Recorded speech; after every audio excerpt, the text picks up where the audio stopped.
Last night on The Flash, we got the episode we should have gotten last week. This one was much livelier, much more intense, and all around just a better episode than last week's. But what actually happened? Well, we had some West family drama, the possible ending of Barry and Patty, Cisco got himself some new vibe shades, and Eobard Thawne returned. Kinda. As for everything that happened in this episode that wasn't Reverse Flash related, Patty leaving did no justice to her character, and if this is the last we see of her, it will be a shame. Basically tricking Barry into revealing that he was the Flash even though he didn't want to tell her is the lowest any main character on this show has sunk, at least in my opinion. And if this truly is the last we've seen of Patty, and I hope it's not, then I am incredibly disappointed with the writers and producers. I also hope that there is some big Wally West payoff in the future, because right now I am struggling to see the point of this storyline. It feels like the show had to write Patty off just to make room for this West story, and something about it feels out of place. I can't really describe the way I feel about the story except to say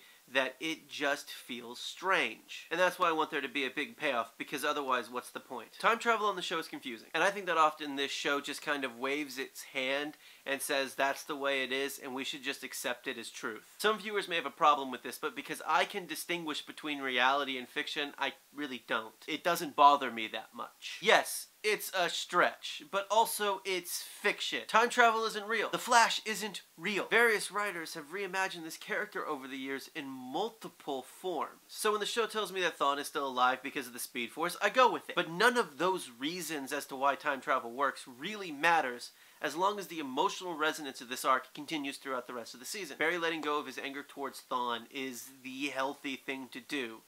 I have said that repeatedly. Of course, nothing else tops the biggest reveal of the night. Did we just learn the identity of Zoom? I asked early on where Jay's doppelganger was. He exists, but his name is Hunter Zolomon. You see, he was adopted, which is why Jay and Caitlin couldn't find him right away. And for those of you who are unaware, because either you don't read the comics or you did no research on Zoom prior to the season, Hunter Zolomon is Zoom in the comics. Now, just because Jay's counterpart is named Hunter Zolomon doesn't make him Zoom. It could be Earth 2 Barry or Eddie or Barry's dad, although to be fair, Zolomon is just as likely as any of those characters. Now, the biggest question that this episode made me ask, what exactly is a triple triple at Big Belly Burger? Thank you for watching, and I will see you next time.